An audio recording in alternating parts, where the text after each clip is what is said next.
What's up, YouTube? It's that time again. My latest movie collections on laserdiscs, and I even got a couple VHS to share. These are two different separate things.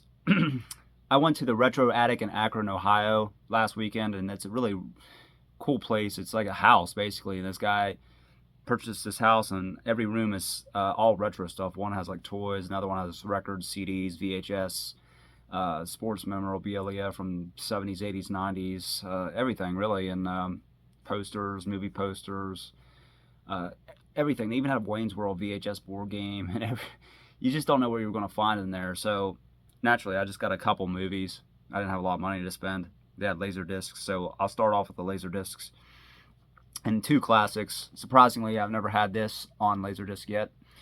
Be excellent to each other and party on, dudes. One of my favorite movies of all time and franchises, Bill and Ted's Excellent Adventure. Not much really needs to be said, two struggling high school kids go back in time to save the world and align the planets in a phone booth for their history project. It's basically cheese. Everybody knows Bill and Ted, and one of my favorite lines of all time. All we are is dust in the wind, dude. Dust, or hold on, shit. Dust, wind, dude. Oh, Socrates. And then, of course, this is even more famous, Tremors, the first one. Kevin Bacon, my favorite movie, Kevin Bacon, and it spawned so many damn sequels. I think they're up to fifth, sixth, or seventh one now. I don't know. I only seen the first three. One goes back in time. I think that was the fourth one. But I mean, Michael Gross is amazing in all those movies. It's his claim to fame, pretty much, other than Family Ties. But what else needs to be said about this movie? Graboids. It's everybody's favorite cheesy horror films to watch all the time. So I got those two movies, and Garbage Day. I saw this, and they had a lot of VHS in their showroom for VHS and the horror room in general. But the prices for a lot of these fucking things were so expensive, so I got the cheapest ones I could find that I wanted to get. And this movie's terrible. Everybody knows it has the flashback for half the movie, but the 10, 15, 20 minute scenes where he's just going on a killing rampage, Garbage Day and all that, it's worth it. It's so cheesy for that. And so, I don't know, legendary in the cheesy horror B-movie world. So that's Silent Night, Deadly Night 2. Here's one I haven't seen yet. I heard it's really bad. But one of the reasons I want to get it is the barn from Friday the 13th Part 3 is the same barn used in Twisted Nightmare. And I really don't know much about it. I've heard middling reviews, but I've also heard it's not dull. So it might be bad, but there's definitely a lot of shit going on. I think there's a lot of deaths, so interesting to see that movie. And I've finally got this on VHS. And the killer, Gypsy, when he's burnt really bad, it's kind of cheesy makeup. You finally see him at the end, is Lurch from the Addams Family, Carl Stroken. And he was also in Twin Peaks. And it's mostly a lot of nature shots. Like, it's very great cinematography of like animals and snakes and trees and shit. And I think they put those in there just to up the running time, because there's not a lot of dialogue. It's kind of boring, but it has its moments. So cheesy kill, throat slashing, and it's not bad. I mean, it's just if you can sit through the dull pacing of it. So that's what I got up there. And so now I'm going to talk about what I got from my buddy out in California. That my Laserdisc connection, pretty much, Jay. Starting off, these are mostly martial arts films this time around, and I haven't seen any of these hardly.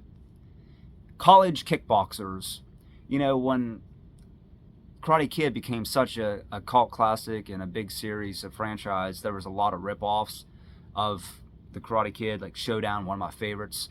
And it stars the villain, not Patrick Kilpatrick, but the high school student that's his rival in Showdown. That's him, I think. Ken McLeod, I believe, is his name. And basically, it's from what I've gathered, it's a Karate Kid college ripoff where he's beaten up by this gang of some type of gang, racist gang, and he enlists the help of a kung fu master, teaches him kung fu just like Karate Kid, but college version. So and there's a tournament in it too, apparently. So it's pretty much a ripoff. I also want to see the one with Corey Feldman and Ted Jan Roberts, who's a martial artist in real life and black belt, where it's basically Corey Feldman is Johnny Lawrence of the high school, and he's supposed to be this black belt, and they fight in a tournament and shit. It's called A Dangerous Place. Still want to see it. Next up, we got the legend Don the Dragon Wilson himself, and this one's basically they kidnap his girlfriend and take her to this underground tunnel in LA where nothing, no cops, no rules. It's fights to the death, and it has a lot of martial artists in it. Of course, Don Dragon Wilson and a kickboxer. This from the kickboxer franchise has Vince Mordaco, which is the guy from Kickboxer 2, and Ian Jacklin is also one of the main bad guys in this movie, who was in a bunch of, or not a bunch, maybe a handful of movies, Deathmatch, Kickboxer 3, this one, and he was a world champion kickboxer himself. So I'm looking forward to watching this cheese because it's one of my favorite types of movies, and I have not seen this one or the original, just a couple of the Blood Fist movies, and yeah, it's cheesy. What can you expect? Speaking of cheese, and this I've never knew about this movie.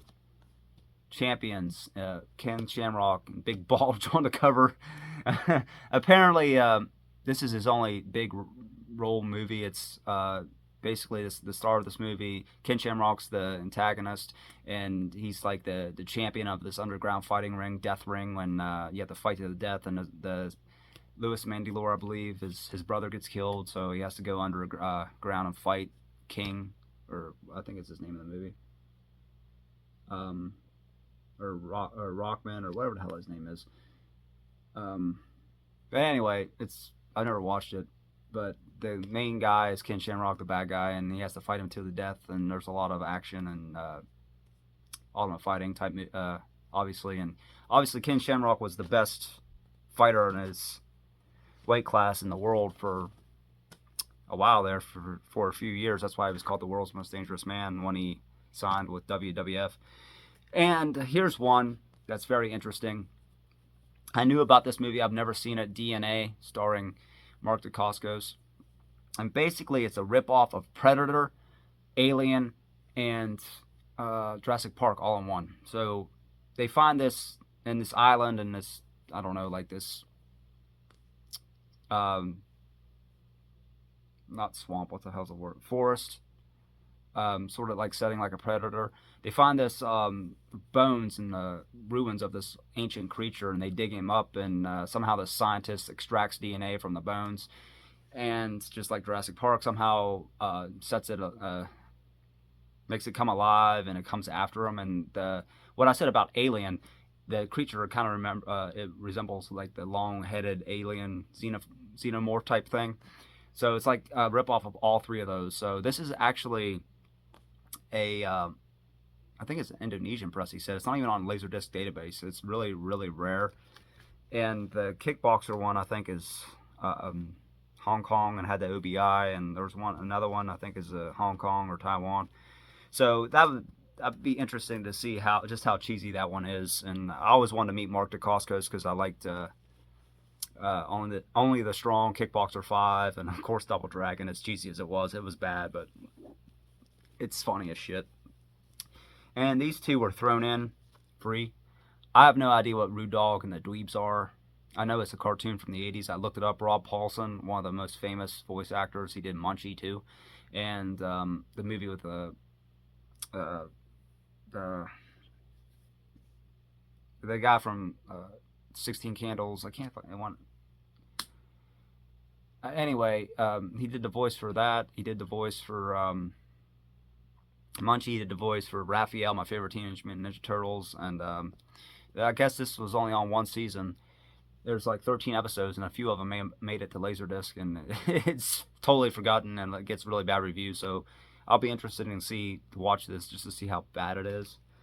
And Anthony Michael Hall, that's the guy I was thinking of. He did that movie with that little I don't know, like dwarf thing with Anthony Michael Hall and Upworld. It's and I forget the other. I forget the name in the U.S., but he did the voice for that. Rob Paulson's been around everywhere, and this one really surprised me.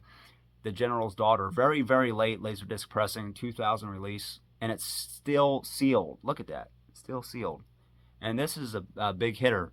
And I've never watched this. I vaguely remember it. It's a thriller about, I think it's a general's daughter gets murdered, and it's all about cover-ups and big surprise, American government's a piece of shit, and they cover up a lot of stuff, and he like finds out about all this information. So I'll be interested. I don't know if I'll watch this or keep it sealed, because just because it's so rare, and having it sealed is even more.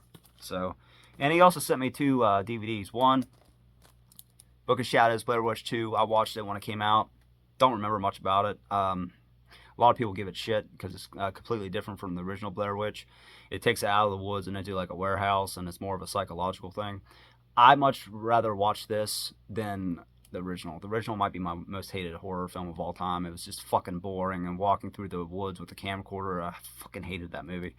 And the hot goth chicks from Pittsburgh, I know that. So from this movie, I'll have to watch it again. It's still sealed. You can see the hype stickers. And this I just watched. This is a German version, but I changed it to the English because it was dual soundtrack, audio track. And I saw it when it came out at the music store, and I never watched it. Jeff Lieberman directed it, and same with Squirm, Blue Sunshine, and a lot of people's favorite backwoods slasher movie, Just Before Dawn, or one of them.